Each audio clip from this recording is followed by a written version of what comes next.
Han, look at the free.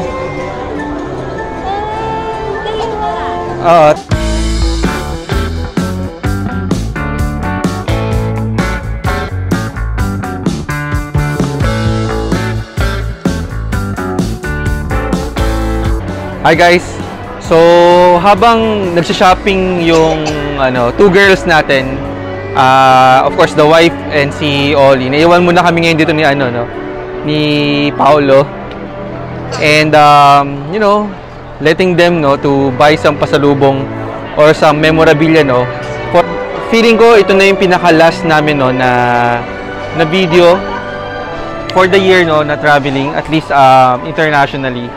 And might as well siguro bigyan na namin kayo ng mga additional pa na mga vlogs or additional pa na content So for today's video, ang ibibigay ko sa inyo ay ang travel tips papunta dito sa Hong Kong Disneyland. And again, habang fresh pa siya sa mind namin, I hope na makatulong ito sa inyo and mabigyan namin kayo ng mga information, again, para makatipid, mapamura, or mas ma-enjoy ninyo yung trip ninyo dito sa Hong Kong Disneyland. Okay, so punta muna tayo dun sa bago pumasok ng Hong Kong Disneyland. So unang-una, syempre, dapat meron kayong ticket, and yung ticket na yan, kinuha ninyo from the legit website or mismong official website ng Disneyland. Meron din sila mga partners katulad ng Klook and other booking reservation sites. And after getting your ticket, ang next ninyong gagawin is magpa-reserve ng slot because konti lamang ang pinapayagan or bilang pa din yung pinapayagan dito para makapasok sa Hong Kong Disneyland. Okay? So normally, kapag kayo po ay nagbo-book, meron po silang mga packages na tinatawag. And one account, sometimes ay meron po siya mga freebies or additional vouchers. In our case, because yung wife ko ay may sariling account, ako din po ay may sariling account, naghiwalay po kami ng booking. So therefore, because of that, nakakuha kami ng dalawang free gift. Okay, so one for my wife and one for my account. Which I think yan, ipa-flash namin dito sa video Yung ticket din namin ay may katumbas na tatlong tig-10 Hong Kong dollars na voucher na pwede nyong gamitin for any merchandise na mabibili nyo dito sa Hong Kong Disneyland. Meron siyang 20% also na discount for the food, and meron siyang 5 Hong Kong dollars na discount for any drink na mabibili nyo dito sa main street ng Disneyland. Okay? So again, please pay attention doon sa mga makukuha ninyong packages and benefits because it will help you save a lot, lalong-lalo na dito sa Hong Kong Disneyland. Kasi yung ticket na nakuha natin, meron siyang libreng gift. Okay, so i-claim lang natin. Okay? Okay guys, ito nakuha na natin itong dalawang libre So one account ay may libreng isa. Okay? So wag niyo itong pakawalan guys So again, kung libre, di ba, why not, right? Han, look at the free. Tig isang account. Hindi, isa lang daw. Wow! Look! Okay guys, yan yung libre sa ticket na nakuha namin, Han? Ha? 189? Ay. So yung na-free mo, 189. Okay. So yung na-free natin guys is 189 Hong Kong dollars. Isa. Ang isa. No, I think kasi headband siya. Hindi siya, akala ko natatanggal. Diba minsan kasi natatanggal yung So yan, nakadikit talaga. Okay? So ngayon, still part of the preparation papunta ng Hong Kong Disneyland, nag-aalaw po sila ng food para maipasok ninyo sa loob. Alright? Nag-aalaw din po sila ng mga tumbler, nag-aalaw din po sila ng mga tubig, ng mga snacks na pwede nyo dalhin dito sa Hong Kong Disneyland. And again guys, hopefully when we say snacks, hindi po siya kanin, Hindi po siya sinigang, hindi po siya adobo, or hindi po siya panghandaan or pang fiesta. So again, these are all mini snacks na pwedeng ibulsa, pwedeng ilagay sa bag at hindi po mapapanis at masisira. Okay?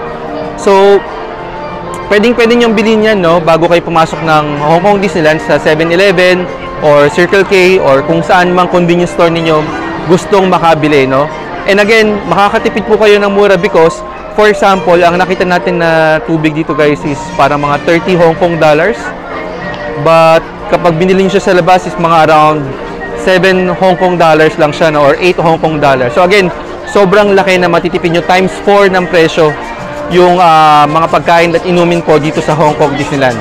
Okay, so ngayon, pagpasok nyo ng Hong Kong Disneyland, ang ginawa po namin is nagsakay po kami ng train.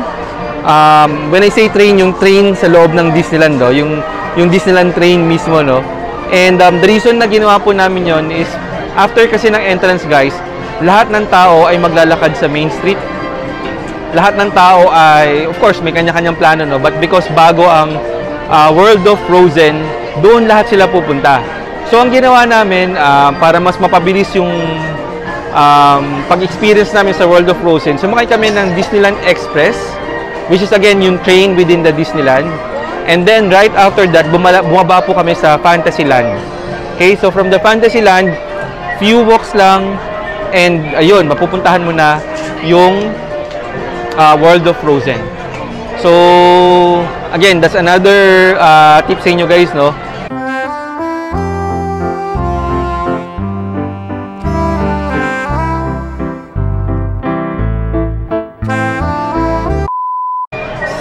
Another tip na gustong ibigay sa inyo is that pag kayo po ay may dalang bata, katulad namin today, mas maganda na magdala po kayo, no, ng mga stroller or bikes sa iba, or yung iba may nakita ko na naka-scooter, no, para mas sabihin natin convenient, no, hindi po mahihirapan yung mga bata na mag-navigate or sabihin natin mag-enjoy din, no, sa Hong Kong Disneyland. And also guys, hindi lang po dapat silang iniisip natin. Isipin din natin yung sarili natin because sobrang hirap mag-bit-bit na mga tulog na bata or sobrang hirap din, no, mag-bit-bit ng mabibigat na bagay. Lalo na may dala kayong mga tubig, drinks, or any snacks, no, na binili nyo from the outside. So, makakatulong po ang pagdadala ninyo ng mga walker or strollers kapag kayo po ay nandito sa Hong Kong Disneyland. However, kung wala po kayong makitang mga walkers or strollers, meron naman po sila dito na mga for rent, okay? So, pwede kayong mag-rent, no, ng mga strollers nila dito mismo sa Hong Kong. And kung hindi ako nagkakamali, ang presyo po nila ay nag-range between 150 Hong Kong dollars to 200 Hong Kong dollars. Gamit nyo na po yun buong araw, okay? Of course, yun nga lang, kailangan mo siyang ibalik. And hindi mo na mababalik yung pera because a certain percentage of that will be used for the actual usage of your stroller or your walker. Alright? So again, that's another tip para ma-enjoy ninyo lahat, no, ang pag-travel dito sa Hong Kong Disneyland. Okay. So let's park muna guys yung stroller natin, no. Okay. Dami. So yan. Kung wala naman kayong dalang stroller, sa entrance, meron kayong mapagre-rentahan. So, ganyan ang tsura niya, oh. Yan, yung meron dilaw na gulong. Another tip, guys, no, meron silang mga shows dito, no, na maganda yung pagkakalinya, no, ng mga oras at maganda yung sabihin natin, pagkakasegregate nila sa buong theme park. Ang dapat nyo unang gawin ay mag-download kayo, no, ng Disneyland app.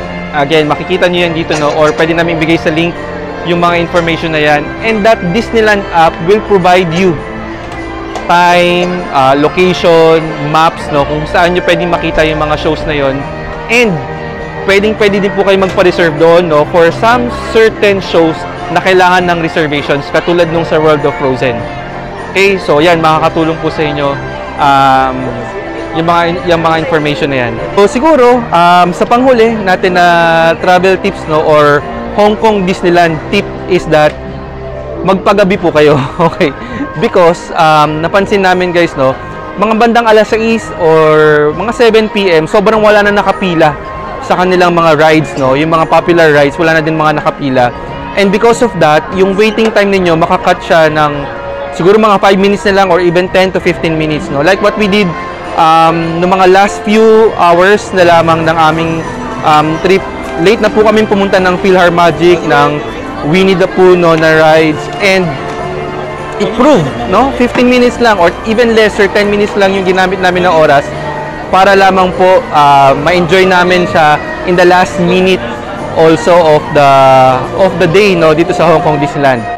So yun guys, I hope nakatulong po sa inyo, no, itong mga travel tips, hacks, no, sa Disneyland, and nawa maging joyous, maging masaya at maging convenient, maging mas matipid ang inyo pong latest or susunod na trip dito sa Hong Kong Disneyland.